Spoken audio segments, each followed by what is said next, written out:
야, 너 같은 빵쟁이 며느리가 의사 사돈 앞에 얼쩡거리면 쪽팔리니까 식장에 올 생각 하지도 마. 집에서 개똥이나 치우면서 집이나 지켜. 시누이 결혼식을 하루 앞두고 시어머니가 제 얼굴에 대고 뱉은 말입니다. 5년 동안 시댁 생활비를 대고 매달 용돈을 붙이고 강아지 똥까지 치워온 며느리에게 돌아온 건 개만도 못한 취급뿐이었죠. 저는 화내지 않았습니다. 그저 웃으며 대답했어요. 네, 어머니. 저는 집에서 개똥이나 치우고 있을게요. 하지만 그들은 꿈에도 몰랐습니다. 그 잘난 아파트도 차도 매달 받던 용돈도 전부 제 통장에서 나갔다는 걸요. 결혼식 30분 전 제가 시장으로 보낸 단 하나의 봉투에 그 화려한 잔치가 어떻게 지옥으로 변했는지 지금 바로 시작합니다. 영상 시작 전 구독과 좋아요, 알림 설정 꾹 눌러주세요. 시누이 결혼식을 사흘 앞둔 토요일 저녁이었습니다. 가게에서 마지막 케이크 포장을 끝낸 저에게 시어머니의 전화가 걸려왔습니다. 지금 당장 집으로 건너오라는 늘 그렇듯 제 사정 따위는 안중에도 없는 일방적인 호출이었죠.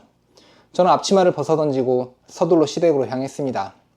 현관문 비밀번호를 누르고 들어서자 거실에서는 익숙한 풍경이 펼쳐지고 있었습니다. 시어머니 배순자는 소파 한가운데에 앉아 품에 안은 강아지 루이에게 잘게 찢은 한우를 손수 입에 넣어주고 있었습니다. 그 비싼 한우는 지난주에 제가 사다 드린 것이었거든요. 옆에서는 시누이 한민지가 새로 산 명품 가방을 거울에 비춰보며 콧노래를 흥얼거렸습니다. 제가 들어온 줄도 모른 채 두 사람은 한참을 지들끼리 웃고 떠들었습니다. 저는 가방을 내려놓고 조용히 그 앞에 섰습니다. 어머니, 부르셔서 왔어요. 무슨 일이세요? 그제야 저를 발견한 배순자가 강아지를 쓰다듬던 손을 멈추고 고개를 들었습니다. 배순자는 저를 위아래로 한번 훑어보더니 대뜸 인상부터 찌푸렸죠. 왔으면 인사부터 할 것이지 다른 게 아니라 사흘 뒤 민지 결혼식 때문에 부른 거다. 저는 드디어 시누이 결혼 이야기가 나오는구나 싶어 자세를 고쳐 섰습니다. 그런데 이어진 배순자의 말은 제 예상을 한참이나 빗나갔습니다. 배순자는 강아지의 등을 천천히 쓸어내리며 아주 무심하게 말을 뱉었습니다. 너 그날 식장에 올 생각은 꿈에도 하지 마라. 순간 제가 잘못 들었나 싶어 되물었죠. 네? 그게 무슨 말씀이세요, 어머니? 배순자는 아주 당연하다는 듯 혀를 끌끌 찼습니다. 우리 민지 시댁이 강남에서 알아주는 의사 집안이야. 사돈댁 하객들이 죄다 의사에 교수에 잘난 사람들인데 너같이 빵 쪼가리나 굽는 천한 며느리가 그 앞에서 얼쩡거리면 내 얼굴에 먹칠하는 거 아니냐. 그 말을 듣는 순간 귀를 의심했지만 옆에 있던 한민지가 기다렸다는 듯 끼어들었습니다. 한민지는 안고 있던 강아지를 제 쪽으로 쓱 들이밀며 비웃듯 말했어요. 언니, 솔직히 우리 루이가 언니보다는 100배는 낫지. 루이는 혈통소라도 있잖아. 언니는 그 흔한 근본도 없으면서 무슨 의사 결혼식에 끼겠다고? 가슴 한가운데가 싸늘하게 식어내려가는 기분이었습니다. 명색이 한 집안 며느리인데 강아지만도 못한 취급을 면전에서 받고 있었으니까요. 값비싼 옷까지 차려입은 강아지 한 마리는 떠받들어 모시는 상전이고 저는 그 뒤치다거리나 하는 하인이나 다름없었던 거죠. 그때 안방에 있던 남편 한민우가 슬그머니 거실로 나왔습니다. 남편은 제 눈치와 어머니 눈치를 번갈아 살피며 어색하게 헛기침을 했습니다. 엄마, 그래도 수연이가 명색이 며느리인데 동생 결혼식에 안 오는 건 좀 그렇지 않나?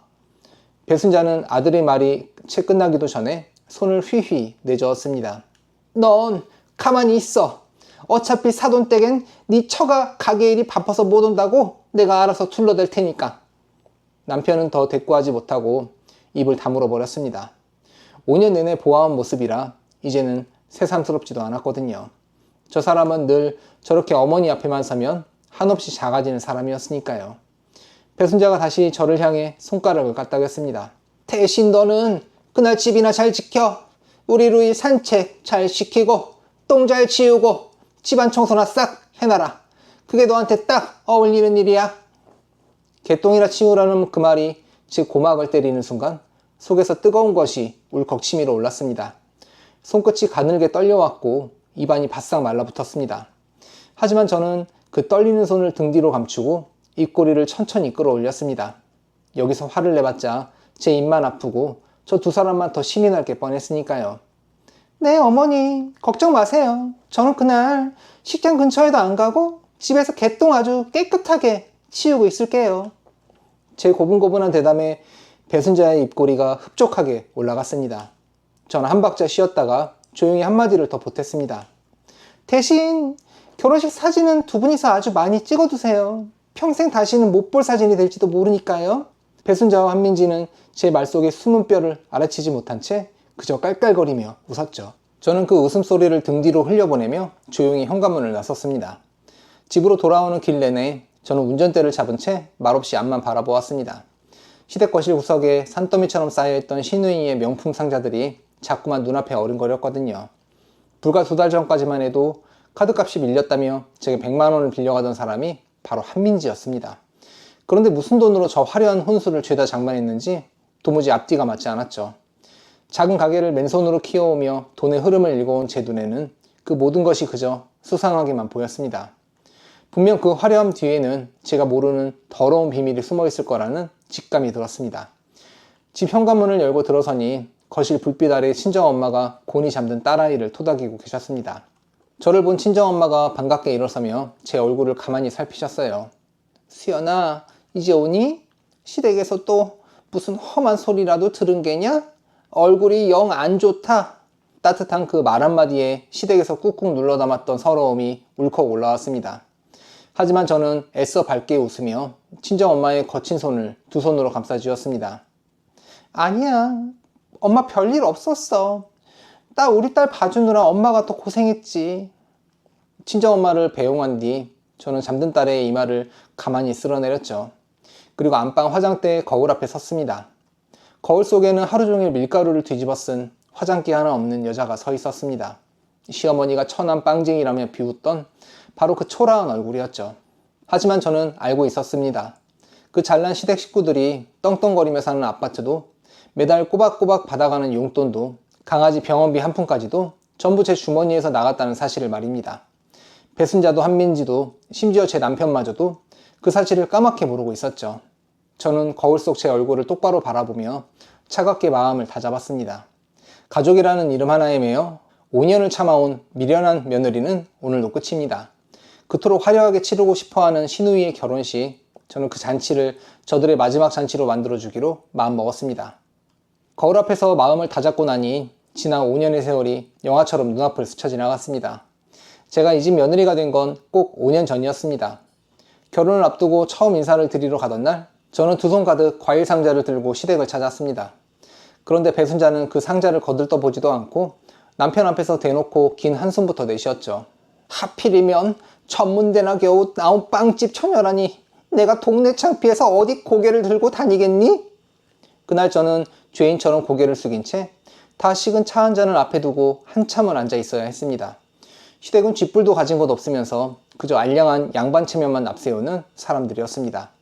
지금 와서 돌이켜보면 그 첫 만남이 앞으로 펼쳐질 5년의 예고편이었던 셈입니다. 결혼을 한 뒤에도 배순자의 학벌 타령은 단 하루도 그칠 줄을 몰랐거든요. 남편이 그저 평범한 지방 국립대를 나왔다는 것이 배순자에게는 세상 무엇과도 바꿀 수 없는 대단한 벼슬이었습니다. 명절이면 저는 새벽부터 혼자 부엌에 갇혀 20명이 넘는 친척들 음식을 차려냈습니다. 그렇게 상다리가 부러지게 차려내도 정작 제 자리는 늘 부엌 문턱 차가운 바닥뿐이었습니다. 친척들이 둘러앉아 웃고 떠드는 그 단란한 풍경 속에 며느리인 제 자리는 어디에도 없었습니다. 그래도 저는 사랑하는 남편 하나만 믿고 이 악물고 버텨보자 다짐했죠. 게다가 신혼 첫 달부터 시댁 생활비는 너무도 당연하게 제 몫으로 넘어왔습니다. 남편이 받아오는 월급은 신혼집 대출 이자를 갚고 나면 손에 쥐는 게 거의 없었습니다.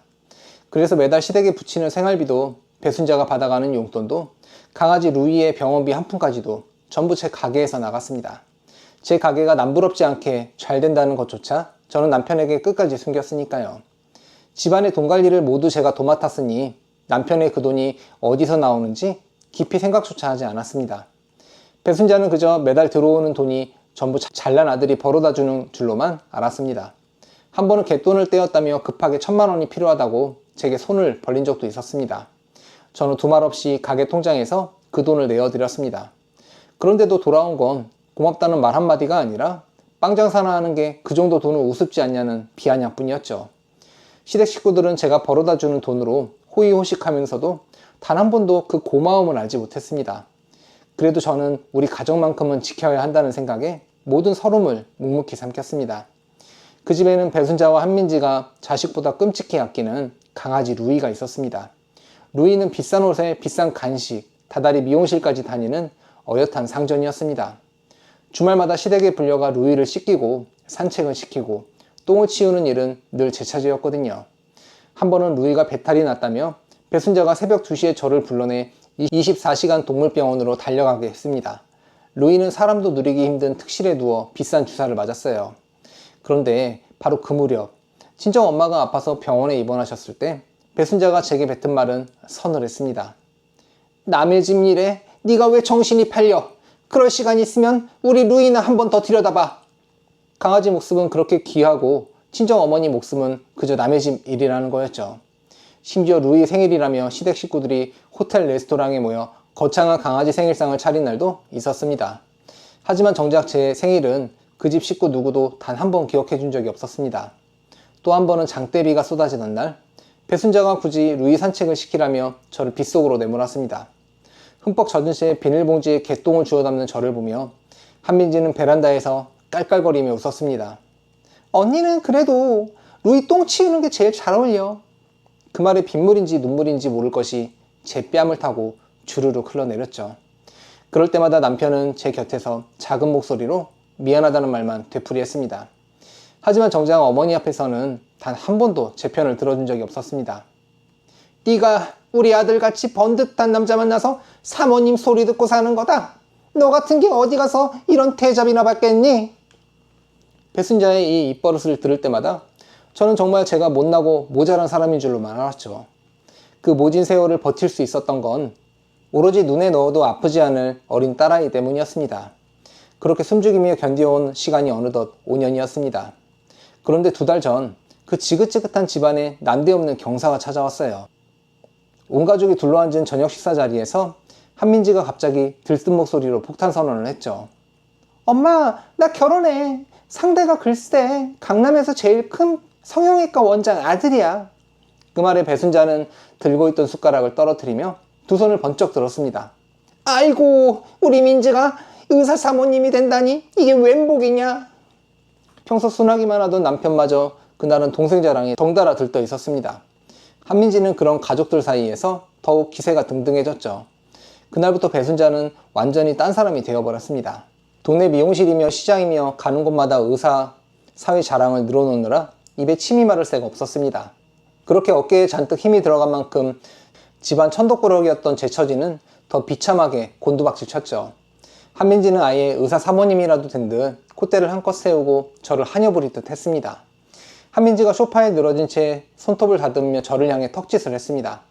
언니, 나 결혼 준비 바빠 죽겠으니까 루이는 알아서 맡아줘. 어차피 언니가 제일 잘하는 일이잖아? 결혼식 날짜가 다가오자 배순자는 청첩장 돌리는 일부터 예단 챙기는 잡일까지 모조리 제게 떠넘겼습니다. 그러면서도 정작 며느리인 저를 한 식구로는 쳐주지 않았거든요. 거실 한쪽에는 어디서 났는지 모를 명품 상자들이 날마다 산더미처럼 쌓여갔습니다. 배운 것 없는 빵집 며느리는 그 화려한 잔치집에 얼씬도 하지 말라는 듯 시댁의 멸시는 갈수록 돌을 더해갔죠. 그리고 며칠 뒤 저는 그 잘난 의사사돈을 처음으로 마주하는 자리에 끌려나가게 되었습니다. 평생 잊지 못할 끔찍한 모욕이 바로 그 자리에서 저를 기다리고 있었습니다. 상견례가 잡힌 곳은 강남에서도 손꼽히는 고급 한정식집이었습니다. 배순자는 그날 아침부터 사돈댁에 흠이라도 잡힐까 안절부절 못했죠. 그러면서도 정작 그 비싼 상견례 식사값은 또 제 몫으로 떠넘겼습니다.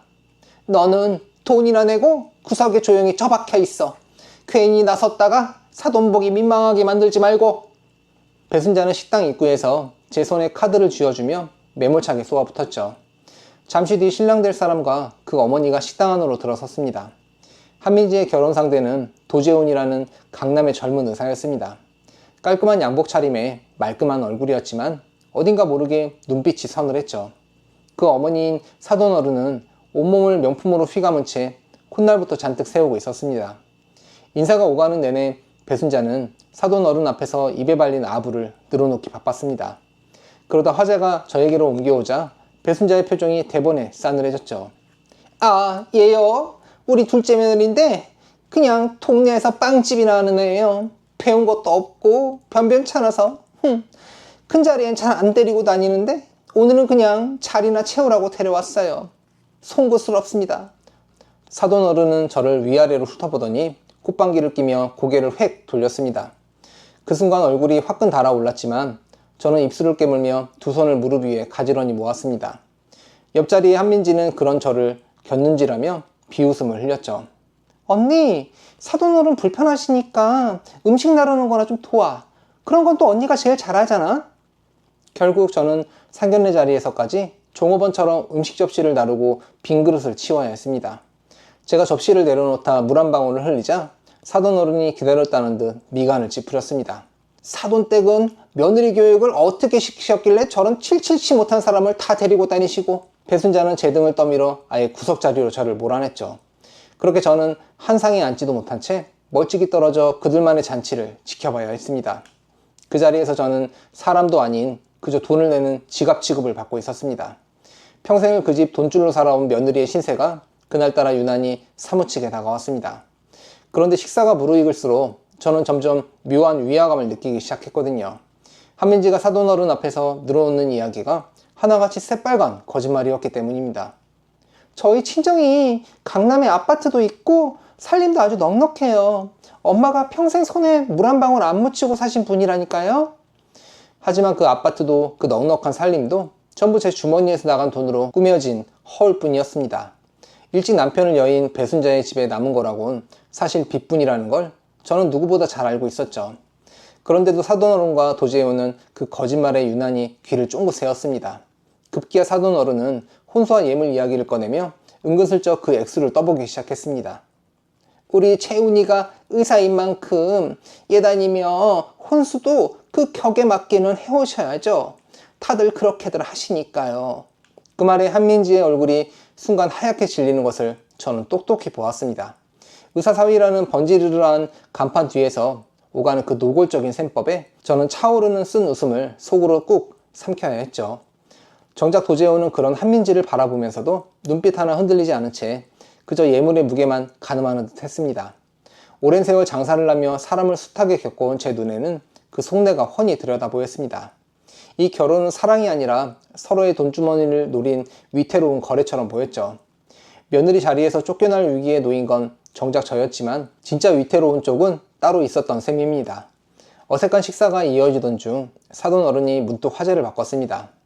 그나저나 요즘 강남에서 그 디저트 가게가 그렇게 유명하다면서요? 예약을 몇 달씩 기다려야 한다던데 사돈댁도 들어보셨죠? 그 가게 이름을 듣는 순간 저는 들고 있던 물잔을 하마터면 떨어뜨릴 뻔했습니다. 사돈어른이 입에 침이 마르도록 칭찬하던 그 디저트 브랜드가 바로 제가 맨손으로 일군 가게였거든요. 하지만 배순자는 그것이 제 가게인 줄은 꿈에도 모른 채 아는 척 허세를 부렸습니다. 아유, 그럼요. 저도 거기 단골이에요. 워낙 고급스러운 데라 아무나 못 가는 곳이잖아요. 한민지까지 맞장구를 치며 거들먹거리는 꼴을 보고 있자니 저는 그만 헛웃음이 날 지경이었습니다. 그때 마침 음식을 내오던 식당 지배인이 저를 알아보고는 반갑게 허리를 숙였습니다. 어머, 사장님께서 여기 웬일이세요? 저희가 늘 사장님 가게에 케이크 잘 먹고 있습니다.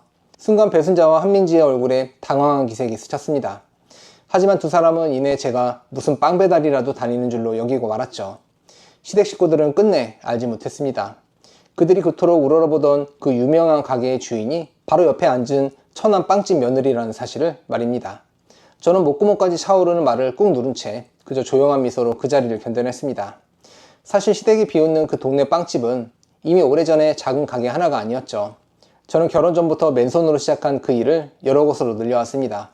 그리고 남들이 모르는 자리에 저들은 상상조차 못할 만큼 적지 않은 것을 차곡차곡 쌓아두고 있었습니다. 다만 저는 그 모든 걸 철저히 숨긴 채 시댁 앞에서는 그저 초라한 며느리로 지내왔을 뿐이었습니다. 그동안 저는 가족이라는 이름에 묶여 제가 쥔 패를 단 한 번도 꺼내보인 적이 없었죠. 상견례가 끝나고 돌아오는 길, 저는 운전대를 잡은 채 오래도록 생각에 잠겼습니다.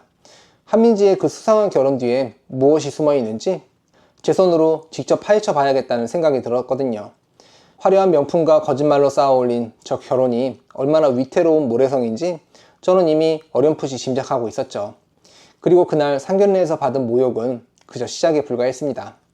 며칠 뒤 시댁이 기어이 결혼식장에도 오지 말고 개똥이나 치우라며 저를 내쳤을 때 저는 비로소 마음을 완전히 굳혔습니다. 더 이상 참고 또 참기만 하는 며느리는 없었습니다. 제 안에서 오래도록 잠들어 있던 무언가가 그날 비로소 차갑게 눈을 떴죠. 이제부터는 제가 저들이 쌓아올린 그 모래성을 직접 무너뜨릴 차례였습니다. 그날 밤 저는 한숨도 자지 못한 채 지난 5년을 처음부터 끝까지 되짚어 보았습니다. 무작정 화를 내고 따지는 것만으로는 아무것도 바꿀 수 없다는 걸 저는 너무나 잘 알고 있었거든요. 저들의 숨통을 단번에 끊으려면 빈틈없는 준비와 확실한 증거가 필요했습니다. 5년 전 결혼하던 날 저는 이 가족과 평생을 함께하리라 정말 굳게 믿었습니다. 그 믿음이 이렇게 칼이 되어 제 손에 돌아올 줄은 그때는 꿈에도 몰랐죠. 다음날 아침 저는 가게 일을 직원들에게 맡기고 조용히 제 사무실로 향했습니다. 시댁이 그저 동네 빵집으로만 아는 그곳은 사실 여러 매장을 거느린 어엿한 회사의 사무실이었습니다. 직원들은 저를 사장님이라 부르며 깍듯이 맞았지만 시댁 식구 누구도 그런 제 모습은 상상조차 못했죠. 저는 그 두 얼굴을 5년이나 감쪽같이 오가며 살아온 셈이었습니다. 누구도 모르던 제 진짜 모습을 이제 저는 하나씩 꺼내보일 작정이었습니다. 저는 가장 먼저 책상 위에 지난 5년간의 통장 거래 내역을 산더미처럼 쌓아 올렸습니다. 매달 시댁으로 빠져나간 생활비와 용돈, 제 카드로 긁힌 명품값, 거기에 강아지 병원비까지 한 줄도 빠짐없이 정리했죠. 한 장 한 장 넘길 때마다 제가 그동안 얼마나 끔찍한 호구로 살아왔는지가 숫자로 또렷이 드러났습니다. 그 돈이면 시댁 식구들이 몇 년을 놀고 먹어도 남을 어마어마한 액수였습니다. 그 종이 뭉치는 곧 저들의 거짓을 무너뜨릴 가장 확실한 증거가 될 터였죠. 그리고 저는 평소 알고 지내던 한 흥신소에 조용히 연락을 넣었습니다. 사무실로 찾아온 흥신소 소장에게 저는 한민지의 결혼에 얽힌 모든 것을 파헤쳐 달라고 부탁했습니다. 그 집안이 떠벌리는 재산이 진짜인지 신랑 될 사람은 또 어떤 사람인지 하나도 빠짐없이 알아봐 주세요. 소장은 묵직하게 고개를 끄덕이고는 곧장 일에 착수했습니다. 며칠을 기다린 동안에도 저는 겉으로는 더없이 순한 며느리인 척 연기를 이어갔거든요. 시댁에서 개를 봐달라거나 집을 치우라는 전화가 오면 저는 군말 없이 다 받아주었습니다. 언니, 집 잘 지키고 있어? 루이똥 제때제때 치워놔. 냄새나니까. 나 결혼식 끝나고 가서 다 검사할 거니까 똑바로 해. 시댁에 불려가 루이의 똥을 치우는 그 순간에도 제 머릿속은 더없이 차갑게 돌아가고 있었습니다. 고개를 푹 숙인 며느리의 얼굴 뒤에서 저는 저들의 마지막 날을 또박또박 헤아리고 있었죠. 시댁 식구들은 제가 여전히 집에서 개똥이나 치우며 고분고분 지내는 줄로만 알았습니다. 바로 그 방심이 제가 마음 놓고 칼을 갈 수 있는 시간을 벌어주었던 셈입니다. 저들이 저를 비웃으며 방심하는 동안 저는 한 발 한 발 소리 없이 다가가고 있었습니다. 그 무렵 저는 남편 한민우에게도 마지막 속마음을 한번 떠보았습니다. 하지만 남편은 동생 결혼 준비로 들뜬 어머니 편에 서서 저를 본 척도 하지 않았죠. 당신도 그냥 어머니 말 좀 잘 들어. 괜히 분란 일으키지 말고 집에서 얌전히 좀 있으라고. 5년을 믿고 의지했던 그 사람에게마저 저는 그저 거추장스러운 짐일 뿐이었습니다.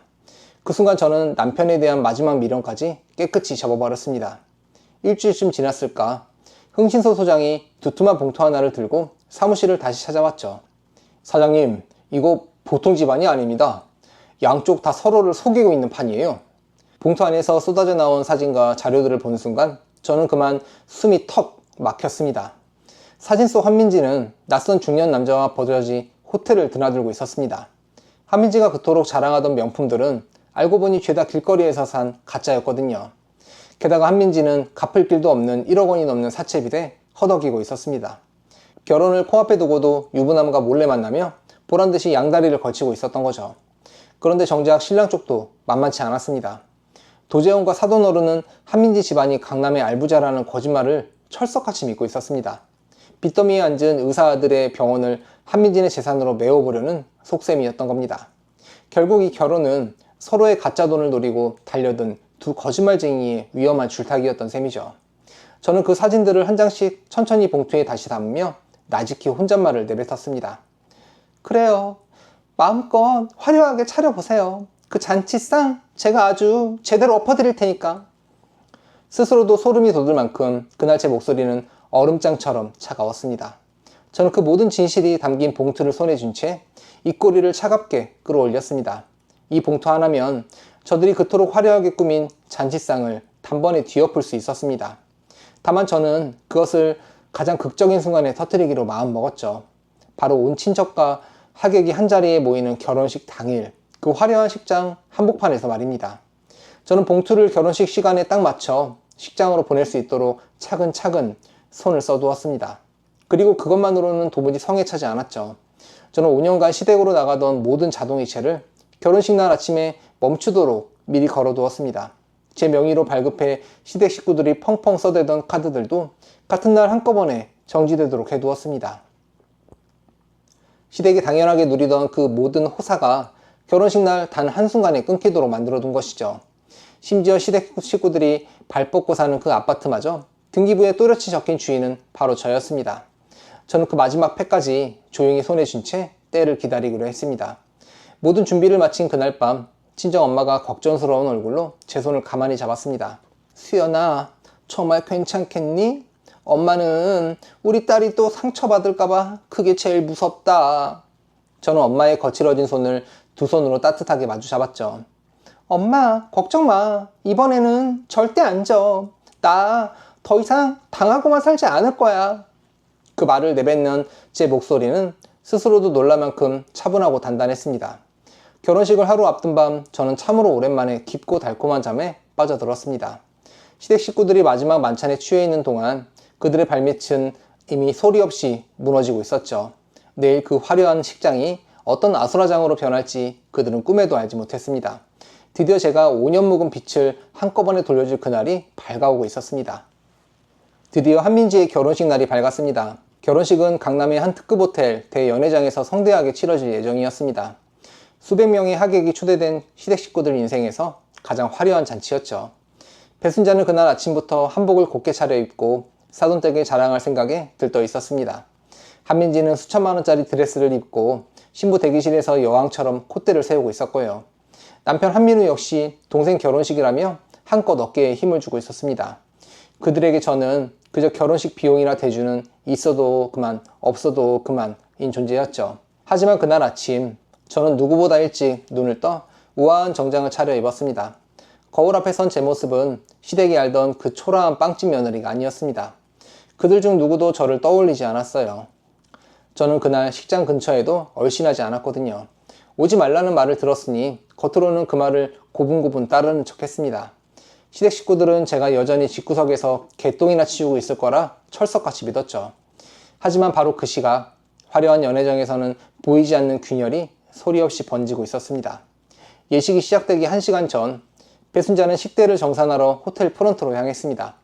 그동안 늘 그래왔듯 제 명의로 된 카드를 당당하게 내밀면서 말이죠.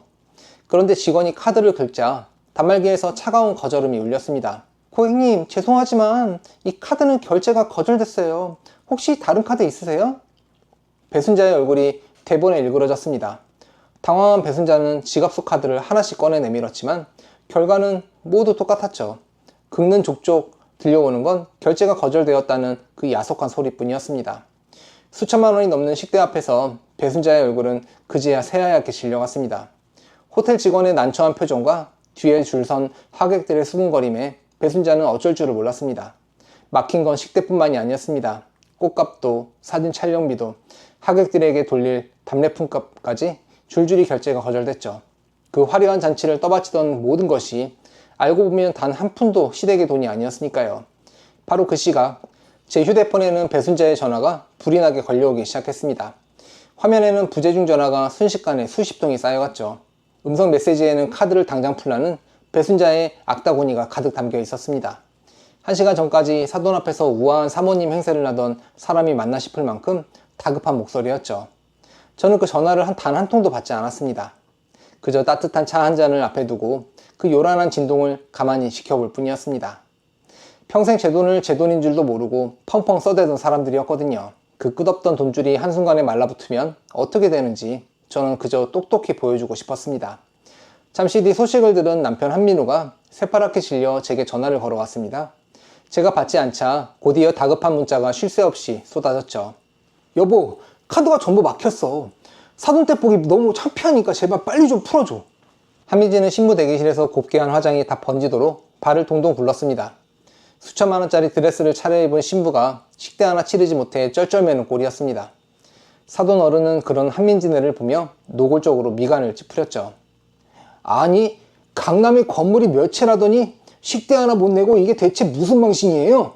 그토록 떠벌리던 알부자 집안의 민낯이 하객들 앞에서 한꺼풀씩 벗겨지고 있었습니다.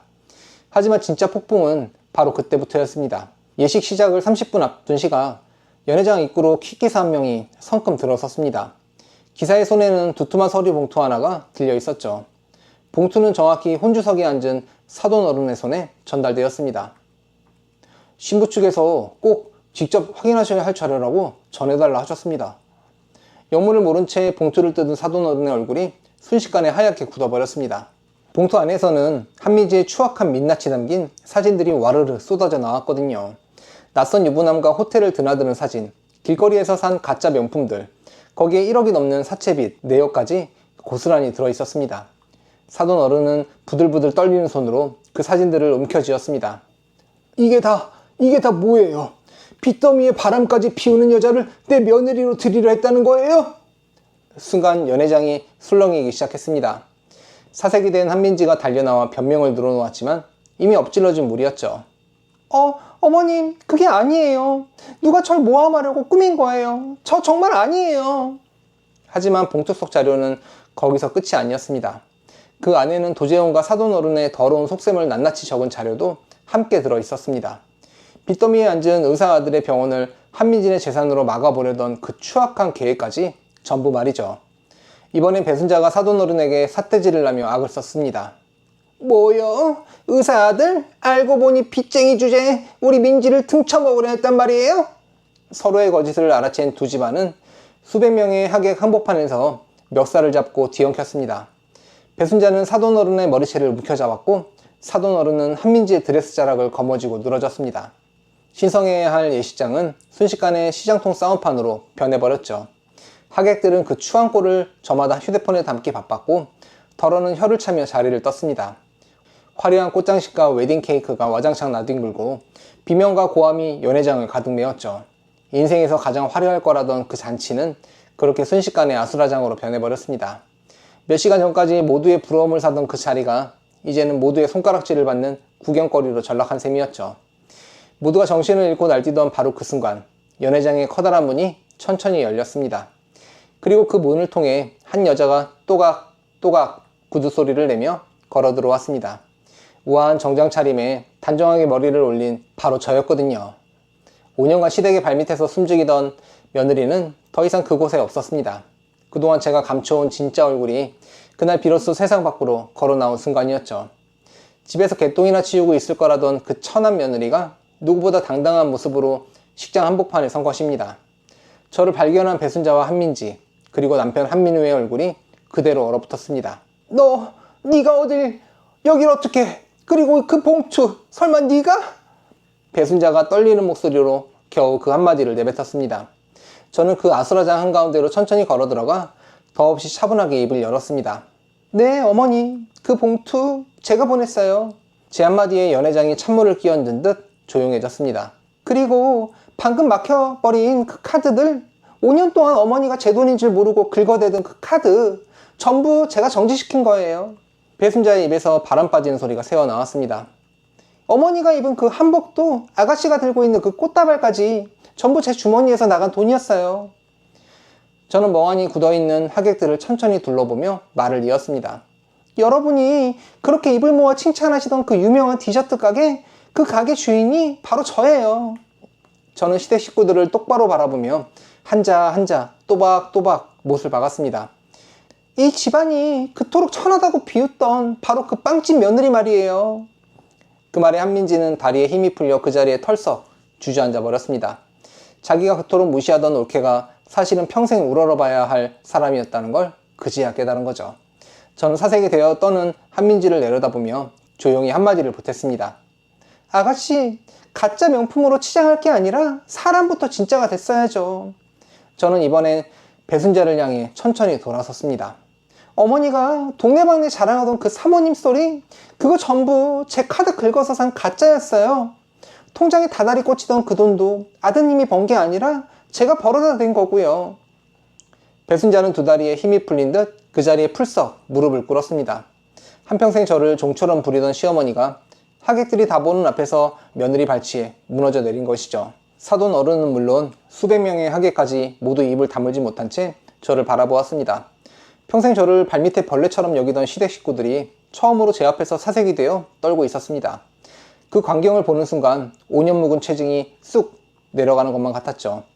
가슴 한구석이 뻥 뚫리는 그 짜릿한 기분을 저는 아마 평생 잊지 못할 겁니다. 그 자리에 모인 수백 명의 하객들 앞에서 시댁 식구들의 위선은 단 한 조각도 남김없이 발가벗겨졌습니다. 평생 쌓아 올린 그 알량한 체면이 단 하루 만에 산산조각 나는 순간이었죠. 새파랗게 질린 남편 한민우가 비틀거리며 제게 다가왔습니다. 여보, 우리 얘기 좀 해. 이게 다 무슨 일이야, 응? 저는 그런 남편을 향해 그동안 단 한 번도 보인 적 없는 싸늘한 눈빛을 보냈습니다. 할 얘기 없어. 5년 동안 당신이 나한테 그랬던 것처럼 나도 이제 당신을 모르는 사람 취급할 거니까. 바닥에 주저앉은 배순자가 그제야 제 다리를 붙잡고 매달리기 시작했습니다. 아가, 내가 잘못했다. 그동안 내가 눈이 멀었었어. 제발 카드만 다시 풀어다오. 불과 1시간 전까지 저를 개똥이나 치우라 내치던 그 입에서 이제는 비굴한 애원이 흘러나오고 있었죠. 저는 제 다리를 붙든 배순자의 손을 조용히 그러나 단호하게 떼어냈습니다.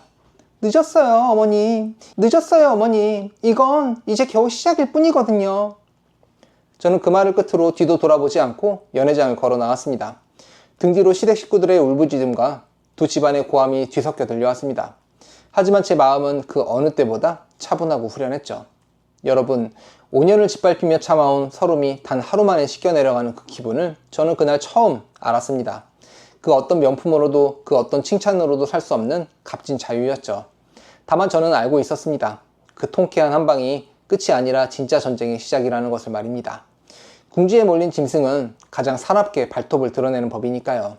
그리고 그날 이후 시댁 식구들은 제 상상조차 뛰어넘는 방식으로 마지막 발악을 시작했습니다. 결혼식이 풍비박산난 바로 다음 날이었습니다. 점심 장사로 한참 붐비던 제 가게로 시댁 식구들이 때로 들이닥쳤습니다. 배순자를 필두로 남편 한민호와 시누이 한민지까지 셋이 작정하고 쳐들어온 것이었습니다.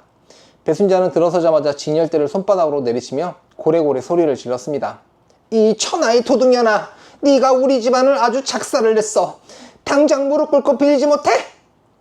곱게 진열해 둔 케이크들이 배순자의 거친 손짓에 바닥으로 떨어져 뒷이겨졌습니다. 배순자는 분이 풀리지 않는지 진열대의 빵을 손에 잡히는 대로 바닥에 내동댕이 쳤습니다. 하얀 크림과 빵 부스러기가 깨끗하던 바닥에 어지럽게 나뒹굴었습니다. 오랜 단골 손님들마저 그 험한 꼴에 눈살을 찌푸리며 슬그머니 자리를 피했습니다. 점심을 즐기던 손님들이 깜짝 놀라 자리에서 일어섰고 어린 직원들은 어쩔 줄 몰라 발만 동동 굴렀죠. 한민지도 질세라 케이크 진열장을 발로 차며 악다구니를 퍼부었습니다. 언니가 내 결혼 다 망쳐놨어. 내 인생 책임지라고. 안 그러면 진짜 가만 안 둘 거야. 한민지는 한술 더 떠 저를 명예훼손으로 고소하겠다는 협박까지 늘어놓았습니다. 자기 거짓말이 만천하에 드러난 건 생각도 않고 그걸 폭로한 제가 죄인이라는 식이었습니다. 배순자 역시 동네방네 저를 폐륜 며느리로 몰아세우며 헛소문을 퍼뜨리고 다녔습니다. 하지만 결혼식 영상을 이미 본 동네 사람들은 그 말을 고지고대로 믿어주지 않았습니다. 오히려 빚더미에 사기 결혼을 시키려던 집안이라며 시댁을 향한 손가락질만 더 거세졌죠. 하지만 저는 조금도 당황하지 않고 차분하게 그들을 바라보았습니다. 결혼식장에서 망신을 당한 그들이 이렇게 발악하리라는 건 이미 다 예상하고 있었거든요. 저는 먼저 겁에 질린 직원들을 안심시키고 놀란 손님들에게 정중히 양해를 구했습니다. 그런데 정작 분위기는 시댁 식구들이 바라던 것과 정반대로 흘러가기 시작했죠. 가게 안 손님들이 하나둘 시댁 식구들을 알아보기 시작한 겁니다. 전날 결혼식장에서 벌어진 그 난리가 이미 영상으로 온 동네에 쫙 퍼진 뒤였습니다. 어머, 저 사람들 어제 그 결혼식 영상에 나온 사람들 아니야? 빚쟁이 딸 시집 보내려다 들통났다던. 망신을 지러 왔던 시댁 식구들이 도리어 사람들의 손가락질을 받는 처지가 되어버렸죠. 누군가는 대놓고 그들을 향해 한심하다는 듯 큰 소리로 혀를 찼습니다. 불과 하루 만에 그들이 그토록 떠받들던 체면은 길바닥에 나뒹구는 신세가 된 셈입니다. 얼굴이 벌개진 배순자는 그래도 분이 안 풀리는지 저에게 삿대질을 멈추지 않았습니다. 사실 시댁 식구들이 이토록 발악하는 데에는 그럴 만한 속사정이 있었습니다. 결혼이 깨지면서 한민지가 진 1억 원의 사채빚이 한꺼번에 발등에 불로 떨어진 것이죠. 사채업자들이 집까지 찾아와 빚독촉을 해대자 그들에게는 끊겨버린 제 돈줄이 유일한 동아줄이었던 겁니다. 그러니 무슨 수를 써서라도 막힌 제 카드를 다시 풀어야만 했던 거고요. 엎친 데 덮친 격으로 사돈댁은 사기 결혼을 당했다며 한민지에게 손해배상까지 들이밀었습니다. 하루아침에 의사 사위도 빚을 막아줄 돈줄도 모두 잃은 한민지는 그야말로 사면초가였습니다. 그제야 한민호가 슬그머니 끼어들며 본색을 드러냈습니다. 어차피 이렇게 된 거 우리도 깔끔하게 정리하자. 이혼하고 재산은 반반 나누면 되잖아. 5년간 제 등골을 빼먹고도 이제와 재산의 절반을 내놓으라는 그 뻔뻔함에 헛웃음이 절로 났습니다. 제가 차갑게 입을 다물고 있자 한민호는 오히려 더 기세등등하게 목소리를 높였습니다. 법대로 하면 부부재산 절반은 내 몫이야. 괜히 버티지 말고 우리 좋게 좋게 가자고. 혼인기간 내내 단 한 푼도 보태지 않은 사람의 입에서 나온 말이라고는 도무지 믿기지가 않았습니다. 그 재산이라는 게 애초에 저 혼자 맨손으로 읽은 것이라는 사실은 안중에도 없는 모양이었죠. 게다가 배순자는 한술 더 떠 자기들이 살던 그 아파트까지 들먹이며 큰 소리를 쳤습니다. 그 아파트는 우리가 10년 넘게 산 우리 집이야. 네가 대체 무슨 권리로 우리를 쫓아내려는 거냐? 그 집의 진짜 주인이 누구인지도 모른 채 배순자는 끝까지 제 집인 양 당당했습니다. 저는 그 모습을 보며 속으로만 차갑게 웃었을 뿐 끝내 아무 말도 하지 않았죠. 아직은 제가 쥔 마지막 패를 꺼낼 때가 아니었으니까요. 한바탕 난리를 친 시댁 식구들은 두고 보자는 협박만 남기고 씩씩대며 가게를 빠져나갔습니다. 그날 시댁이 부순 집귀와 망쳐버린 영업손해는 고스란히 제 몫으로 돌아왔습니다. 하지만 저는 그 피해조차 사진과 영상으로 차곡차곡 기록해 두었죠. 나중에 그 한 푼까지 빠짐없이 돌려받을 작정이었습니다. 하지만 그날의 난동은 그저 시작에 불과했습니다. 며칠 뒤 시댁 식구들은 제가 세상에서 가장 아끼는 것을 건드리는 비열한 짓을 저질렀습니다. 바로 제 어린 딸아이를 흥정거리로 삼기 시작한 것이죠. 어느 날 한민호가 친정집까지 불쑥 찾아와 딸아이를 자기가 데려와 키우겠다며 으름장을 놓았습니다. 양육권 소송 한번 걸어볼까? 애엄마가 시댁이랑 등지고 사는데 법이 과연 누구 손을 들어줄 것 같아? 옆에서 배순자까지 거들며 손녀를 미끼로 저를 노골적으로 협박했죠. 손주는 어차피 우리 핏줄이다. 네가 카드만 곱게 풀어주면 애는 네가 키우게 해주마. 어린 딸아이는 영문도 모른 채 제 치맛자락을 붙잡고 바들바들 떨었습니다. 5살 배기 어린 것이 무서운 어른들 틈바구니에서 그저 울먹이고만 있었죠. 그 작은 어깨가 떨리는 걸 본 순간 그동안 꾹꾹 눌러왔던 분노가 머릿속에서 하얗게 터져버렸습니다. 세상 그 무엇을 빼앗겨도 참을 수 있었지만 제 딸만큼은 절대 내어줄 수 없었습니다. 이 아이를 지키기 위해서라면 저는 그 무엇과도 맞서 싸울 수 있을 것 같았습니다. 돈줄이 끊기니 이제는 핏덩이 같은 손녀까지 흥정거리로 내미는 그 추악함에 온몸의 피가 거꾸로 쏟았거든요. 평생을 참고도 참아온 저였지만 제 딸을 건드리는 것만큼은 결코 용서할 수 없었습니다. 친정 엄마가 행주를 집어던지며 그들을 향해 호통을 쳤습니다. 이 사람들이 어디서 행패야? 남의 집 귀한 손주를 두고 무슨 흥정을 하겠다는 거예요? 당장 나가요! 저는 떨고 있는 딸아이를 등 뒤로 감싸 안고 차갑게 가라앉은 목소리로 한민우를 똑바로 마주했습니다. 내 딸 가지고 한 번만 더 입을 놀리면 그땐 정말 끝까지 갈 거야. 단단히 각오하는 게 좋을 거야. 제 서슬에 한민우는 흠칫 놀라 자기도 모르게 한 발 물러섰습니다. 그동안 가족이라는 끈 하나 붙잡고 억지로 베풀어온 마지막 자비마저 그 순간 완전히 사라졌습니다. 친정엄마는 그런 시댁 식구들을 향해 소금이라도 뿌릴 기세로 대문 밖까지 쫓아냈죠. 그날 친정집을 나서는 그들의 등 뒤로 저는 더 이상 그 누구도 가족이라 부르지 않기로 했습니다. 질기게도 저를 올가매던 그 인연의 끈을 이제 제 손으로 완전히 끊어낼 때가 온 것이죠. 그날 밤 저는 곤히 잠든 딸아이의 얼굴을 오래도록 들여다보았습니다. 그리고 오래 손에 쥔 채 아껴두었던 마지막 패를 드디어 꺼내기로 마음먹었습니다. 저는 흥신소가 모아준 자료와 5년간의 거래 내역을 책상 위에 빠짐없이 펼쳐 놓았습니다.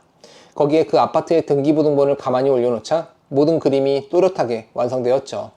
이제 그 패를 어떻게 쓸지 저는 이미 머릿속에 모든 그림을 그려두었습니다. 다음날 아침 저는 곧장 변호사 사무실로 향했습니다. 이혼과 양육권 그리고 그들이 제 집인 양 버티고 있는 아파트 문제까지 한꺼번에 끝장내기 위해서였습니다. 변호사는 제가 내민 서류들을 한 장씩 꼼꼼히 살펴보더니 천천히 고개를 끄덕였습니다. 사장님, 이 정도 증거와 등기라면 조금 더 걱정하실 것 없습니다.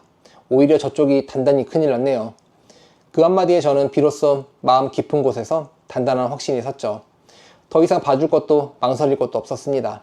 저를 짓밟고 제 딸까지 흔들려던 그 대가가 얼마나 혹독한지 이제는 제대로 보여줄 생각이었거든요.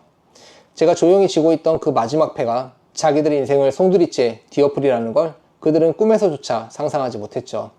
시댁 식구들은 그때까지도 까맣게 몰랐습니다. 자기들이 큰 소리치며 버티던 그 집이 사실은 누구의 이름으로 되어 있는지 말입니다. 그들의 마지막 발악은 결국 자기들 무덤을 자기 손으로 파는 꼴이 되고 말터였습니다. 제가 변호사를 만나고 얼마 지나지 않아서였습니다. 시댁 식구들이 사는 그 아파트로 집을 비우라는 정식 통보가 날아들었어요. 그 집의 등기부등본에 또렷이 적힌 주인 이름은 다름 아닌 저였거든요. 10년 넘게 제 집인 양 큰 소리치며 살던 그 아파트가 사실은 처음부터 제 명의였던 것이죠. 10년 넘게 공짜로 누리던 보금자리에서 당장 나가라는 통보에 시댁은 그대로 발칵 뒤집혔습니다. 한민우는 그게 사실이냐며 제게 전화를 걸어댔지만 저는 이번에도 받지 않았어요. 배순자는 무슨 착오일 거라며 펄펄 뛰었지만 서류에 적힌 주인 이름은 명백히 저였습니다. 통보를 받은 배순자는 그제야 새파랗게 질려 제 가게로 한 걸음에 달려왔습니다. 아가, 이게 무슨 소리냐? 우리도 집을 피우라니. 이 집이 왜 네 거야? 저는 그동안 단 한 번도 보여주지 않았던 서류 한 장을 배순자 앞에 조용히 내밀었습니다. 그런데 놀라운 사실은 그 아파트 하나로 끝이 아니었죠. 시댁이 그저 작은 빵집으로만 알던 제 가게가 들어선 건물조차 사실은 제 소유의 상가였습니다. 저는 결혼 전부터 맨손으로 일군 디저트 가게를 여러 곳으로 늘려왔어요. 그러면서 그 일대의 상가 건물까지 여러 채 사들여 다달이 적지 않은 임대 수입을 올리는 어엿한 건물주였거든요. 시댁이 그토록 우러러보던 화려한 사돈댁조차 사실 제 발끝에도 미치지 못하는 형편이었죠. 평생 저를 천한 빵집 며느리라 비웃던 그들이 알고 보면 건물주 며느리의 손바닥 안에서 놀아난 셈이었습니다. 그럼 우리가 지금까지 건물주 며느리를 종부리듯단 말이냐? 수십 년을 양반 행사하며 며느리를 깔보던 배순자에게 그 사실은 하늘이 무너지는 충격이었습니다. 저는 사색이 된 배순자를 향해 더없이 차분하게 말을 이었습니다. 어머니가 그토록 자랑하던 그 아파트도 다달이 받아 쓰시던 그 용돈도 전부 제 건물에서 나온 돈이었어요. 종부리듯 하던 며느리한테 어머니는 사실 월세를 얻어 살고 계셨던 셈이죠. 배순자의 다리가 풀려 그 자리에 털썩 주저앉아 버렸죠. 하지만 그것은 시댁 식구들에게 닥친 재앙의 시작일 뿐이었습니다. 그날부터 시댁 식구들에게는 그동안 저를 짓밟은 대가가 하나둘 청구서처럼 날아들기 시작했습니다. 한민지의 처지는 그야말로 처참했습니다. 사기 결혼을 당했다며 분노한 사돈댁은 한민지에게 거액의 손해배상을 청구했습니다. 거기에 그동안 미뤄왔던 1억 원의 사채까지 한꺼번에 터지면서 한민지는 결국 신용불량자 신세로 굴러떨어졌죠. 빚 독촉에 시달리던 한민지의 집 앞에는 험상궂은 사채업자들이 날마다 진을 치기 시작했습니다. 유부남과의 추잡한 관계까지 만천하에 드러나 한민지는 동네에서 고개조차 들 수 없게 되었습니다. 한민지는 빚쟁이들을 피해 야반도주하듯 동네를 떠났고 그토록 자랑하던 도재훈과도 결국 남남이 되고 말았습니다. 결혼시장에서 그토록 도도하던 신부는 이제 빚에 쫓겨 이름조차 숨기고 사는 신세가 되어버렸죠. 한민지에게 빌부터 한몫 챙기려던 도재훈 역시 무사하지 못했습니다. 빚더미에 앉은 병원에는 빨간 딱지가 나붙었고 도재훈은 의사로서의 평판마저 바닥으로 떨어졌습니다. 한때 강남의사 사모님을 꿈꾸던 한민지는 그렇게 빈손으로 모든 것을 잃은 채 자취를 감췄습니다. 제 가게에서 난동을 부리며 집기를 부순 배순자에게는 그 손해를 고스란히 물어내라는 청구서가 날아갔습니다. 저를 폐륜 며느리로 몰아 헛소문을 퍼뜨리는 일 또한 명예훼손으로 그 책임을 단단히 묻기로 했죠. 저는 그들이 저에게 휘둘렀던 그 모든 칼날을 이번엔 법과 증거라는 이름으로 고스란히 되돌려 주었습니다. 불과 한 달 전까지 의사사돈의 건물을 자랑하던 집안이 그렇게 하루아침에 폭삭 주저앉았습니다. 며칠 사이에 시댁 식구들은 돈도 집도 체면도 그 무엇 하나 남김없이 잃어버렸습니다. 그토록 떵떵거리던 집안이 송두리째 무너지는 데에는 단 며칠이면 충분했습니다. 결국 시댁 식구들은 줄줄이 제 앞에 무릎을 꿇었죠. 아가, 내가 잘못했다. 그동안 못되게 군 거 다 빌게. 제발 이 늙은이 좀 살려다오. 1시간 전까지 저를 도둑년이라 욕하던 그 입에서 이제는 살려달라는 애원만이 쏟아져 나왔습니다. 그러나 5년 세월 동안 제가 삼켜온 멸시와 서름은 그깟 눈물 몇 방울로 씻길 수 있는 것이 아니었습니다. 옆에 있던 한민지마저 체면이고 뭐고 다 내던지고 제 발치에 매달렸습니다. 언니, 제가 잘못했어요. 한 번만 도와주세요. 제발요. 평생 저를 비웃으며 무시하던 한민지가 처음으로 제게 고개를 조아리는 순간이었습니다. 불과 한 달 전 결혼식장에서 콧대를 세우던 그 도도한 얼굴은 이제 어디에서도 찾아볼 수 없었죠. 저는 무릎을 꿇은 배순자를 가만히 내려다보며 차분하게 입을 열었습니다. 어머니, 그렇게 저더러 치우라던 그 개똥, 이제 길바닥에 나앉으셨으니 그 똥은 어머니가 직접 치우셔야겠네요. 그 말에 배순자는 차마 고개도 들지 못한 채 바닥에 엎드려 어깨만 들썩였습니다. 저를 발밑에 종처럼 부리던 그 서슬퍼런 위세는 이제 흔적조차 남아있지 않았습니다. 그 한마디를 내뱉는 순간 5년 묵은 응어리가 발끝까지 시원하게 쓸려 내려가는 듯 했죠. 그제야 한민우가 사색이 되어 제 앞으로 기어오듯 다가왔습니다. 여보, 내가 정말 잘못했어. 우리 다시 시작하자. 응, 한 번만 기회를 줘. 불과 며칠 전 제 딸을 빼앗겠다 협박하던 사람의 입에서 나온 말이었습니다. 5년간 단 한 번도 제 편을 들어준 적 없던 사람이 이제와 다시 시작하자며 매달리고 있었죠. 한민우는 급기야 제 옷자락을 붙잡고 눈물까지 흘리며 애원했습니다. 당신 없으면 나 정말 끝장이야. 어머니도 저렇게 비셨잖아. 우리 가족 다시 합치자. 응, 내가 잘할게. 딸을 빼앗겠다 협박하던 그 입으로 이제와 가족을 들먹이는 꼴에 그 어떤 마음도 동하지 않았습니다. 저는 그 모습을 보면서도 일말의 흔들림조차 느끼지 않았습니다. 지난 5년간 제가 그에게 어떤 존재였는지를 떠올리면 그 어떤 미련도 남지 않았습니다. 저는 그런 한민우 앞에 미리 준비해둔 이혼 서류를 조용히 내려놓았습니다. 재산은 한 푼도 못 줘. 어차피 전부 다 나 혼자 일군 거니까. 딸은 내가 키울 거고 당신은 이제 남이야. 한민우는 떨리는 손으로 그 서류를 받아들었지만 끝내 한마디도 대꾸하지 못했습니다. 그 사람의 얼굴에는 모든 것을 한순간에 잃어버린 자의 절망만이 가득했습니다. 하지만 그 절망마저도 어디까지나 그가 스스로 불러온 것이었습니다. 한때 사랑이라 믿었던 그 사람과의 인연은 그렇게 종이 한 장으로 끝이 나고 말았죠. 그렇게 저는 5년간 저를 올가매던 그 지긋지긋한 결혼 생활에 제 손으로 마침표를 찍었습니다. 양육권은 당연히 제게로 돌아왔고 한민우의 뻔뻔한 재산 분할 요구는 단칼에 묵살되었죠. 제가 가진 모든 것은 결혼 전부터 저 혼자 일군 것이었으니 그가 가져갈 몫은 애초에 없었거든요. 며칠 뒤 시댁 식구들은 결국 그 아파트에서 짐을 싸 길바닥으로 나앉았습니다. 한때 강남 사모님 소리를 듣던 배순자는 이제 낡은 단칸방에서 끼니를 걱정하는 처지가 되었습니다.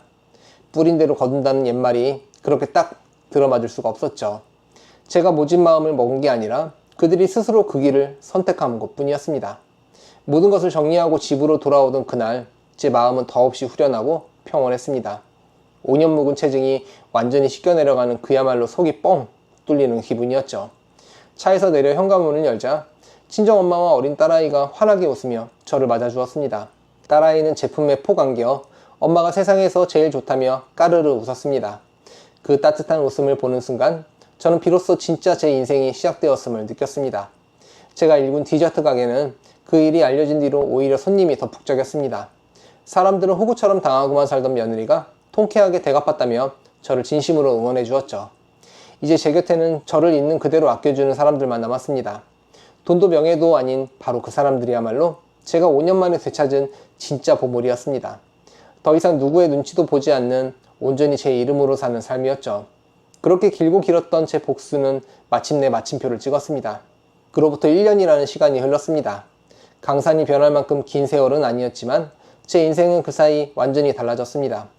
작은 디저트 가게 하나로 시작했던 제 사업은 어느새 매장 5곳을 거느릴 만큼 크게 번창했죠. 얼마 전에는 제가 가진 상가 건물 1층에 가장 큰 본점까지 새로 열었습니다. 개업식 날 길게 늘어선 손님들의 줄을 바라보며 저는 가슴이 벅차 올랐습니다. 사람들이 매일같이 줄을 서서 기다리는 그 가게에서 저는 더 이상 누구의 눈치도 보지 않았죠. 한때 빵집 며느리라 손가락질 받던 그 가게가 이제는 동네의 자랑이 되어 있었습니다. 단골 손님들은 가게에 들를 때마다 제 손을 잡으며 진심 어린 응원을 건네곤 했습니다. 사장님, 정말 멋지게 사세요. 그 소식 듣고 우리가 다 속이 시원하더라니까요. 직원들은 저를 사장님이라 부르며 따랐고 저는 그들에게 부끄럽지 않은 사람이 되려 애썼습니다. 여유가 생긴 뒤로는 저처럼 홀로 아이를 키우는 어려운 이웃들을 조용히 돕는 일도 시작했습니다. 아침이면 어린 딸아이의 손을 잡고 등굣길을 배웅했고 저녁이면 친정엄마와 도란도란 밥상을 마주했습니다. 한때 시댁 뒤치다거리에 새벽잠을 설치던 제가 이제는 온전히 저와 제 가족을 위해 하루하루를 보내고 있었거든요. 주말이면 딸아이를 데리고 놀이공원에도 가고 친정엄마를 모시고 바다 구경도 다녔습니다. 평생 고생만 하신 친정엄마는 이제 손녀 재롱을 보는 낙서에 얼굴빛이 한결 환해지셨습니다. 어린 딸아이도 밝고 씩씩하게 자라 어딜 가나 사랑을 듬뿍 받는 아이가 되었습니다. 누가 시키지 않아도 절로 콧노래가 나오는 그런 평범하고도 소중한 날들이었습니다. 가끔은 지난 5년이 마치 한바탕 길고 지독한 악몽처럼 느껴지기도 했죠. 하지만 그 악몽을 견뎌낸 끝에 저는 비로소 진짜 제 삶을 손에 쥐게 되었습니다. 그러던 어느 청명한 가을날이었습니다. 저는 거래처와의 미팅을 마치고 강남의 한 고급 주택가를 천천히 지나고 있었습니다. 그런데 길 한복판에서 저는 너무도 낯익은 한 사람과 그만 마주치고 말았습니다. 허름한 옷차림에 책모자를 푹 눌러쓴 채 강아지 서너 마리를 줄에 묶어 산책시키는 노인이 보였죠. 바로 시어머니 배순자였습니다. 배순자는 강아지가 길에 싸놓은 똥을 비닐봉지에 주워 담느라 연신 허리를 굽혔다 폈다 하고 있었거든요. 그토록 저를 종처럼 부리며 개똥이나 치우라던 그 손으로 이제는 입에 풀칠을 하려고 남의 개똥을 치우고 있었던 겁니다. 한겨울이면 손이 트도록 찬바람을 맞고 한여름이면 땀을 뻘뻘 흘리며 하는 그런 고된 일이라고 했습니다. 그 모습을 보는 순간 뭐라 말로 다 할 수 없는 묘한 기분이 들었습니다. 사람이 뿌린 대로 거둔다는 옛말이 그렇게 제 눈앞에서 고스란히 펼쳐지고 있었으니까요. 듣자 하니 시댁 식구들이 길바닥에 나앉은 뒤로 배순자는 부잣집 강아지를 돌보는 일로 근근히 살아간다고 했습니다. 한때 떵떵거리며 사모님 소리를 듣던 사람이 이제는 남의 개 뒷구문이나 쫓아다니는 신세가 된 셈이었죠. 제게 퍼부었던 그 모진 멸시가 결국 부메랑이 되어 고스란히 자기에게 되돌아온 것입니다. 다른 식구들의 사정도 별반 다르지 않았습니다. 한민지는 끝내 사채빚을 감당하지 못하고 이름까지 바꾼 채 멀리 도망쳤다고 들었습니다. 의사사위 꿈에 부풀었던 도재호는 병원이 끝내 문을 닫아 빚쟁이들에게 쫓기는 신세가 되었죠. 제 딸을 빼앗겠다 큰소리치던 한민우는 늙은 배순자를 모시며 막노동으로 하루하루를 버틴다고 했습니다. 가족이라는 이름으로 똘똘 뭉쳐 저를 짓밟던 그들은 그렇게 뿔뿔이 흩어져 각자의 지옥을 살고 있었습니다. 저를 알아본 배순자가 강아지줄을 놓칠 듯 황급히 제게로 달려왔습니다. 아가, 너 아니냐? 한 번만 이 늙은이 것 좀 도와다오. 예정을 봐서라도 제발. 1년 만에 마주한 배순자의 얼굴에는 그 오만하던 기색이라곤 조금도 남아있지 않았습니다. 한때 제 뺨이라도 칠 듯 매섭던 그 눈빛은 이제 그저 늙고 지친 노인의 것일 뿐이었습니다. 그토록 저를 모질게 대했으면서도 이제와 예정을 들먹이는 그 모습이 차라리 안쓰러울 지경이었습니다. 저는 잠시 그 초라한 모습을 가만히 바라보았습니다. 신기하게도 그토록 끓어오르던 미움이나 분노는 더 이상 제 안에 남아있지 않았거든요. 저는 차분하지만 단호한 목소리로 천천히 입을 열었습니다. 어머니, 저는 이제 어머니를 미워하지도 원망하지도 않아요. 그저 남보다 못한 사이가 됐을 뿐이에요. 그동안 받은 만큼은 다 돌려드렸으니 앞으로 어머니 인생은 어머니가 알아서 사세요.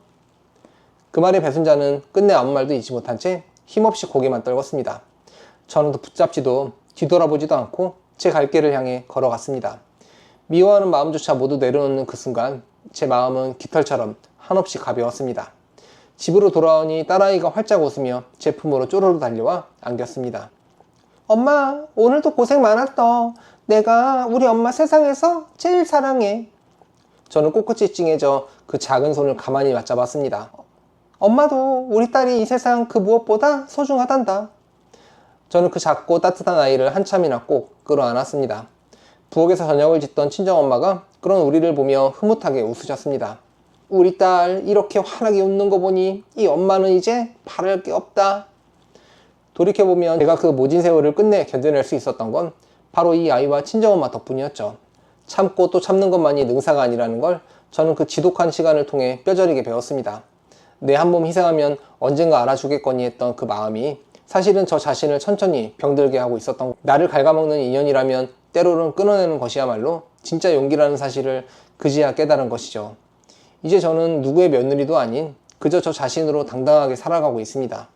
제 이름 석자로 떳떳하게 사는 이 삶이 그 무엇과도 바꿀 수 없는 행복이라는 걸 매일같이 느낍니다. 그 누구의 그늘도 아닌 오로지 제 힘으로 일군 햇살 아래 굳건히 서 있는 셈이죠.